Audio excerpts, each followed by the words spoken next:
আমার ভরসা আছে আমার রবের প্রতি, তার ফয়সালা আমার চাওয়ার থেকে উত্তম হবে ইনশাআল্লাহ।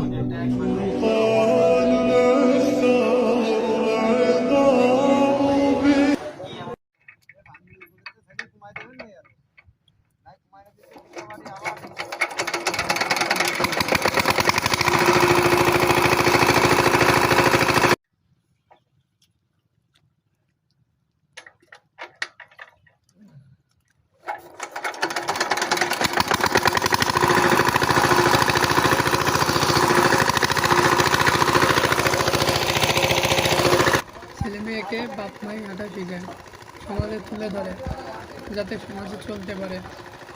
এই বাপ মাকে বৃদ্ধ বয়সে যাতে টানা না লাগে, এই কারণে রাস্তার ভিখারি বানায়, তা না হলে বৃদ্ধ আশ্রমে পাঠিয়ে দেয়।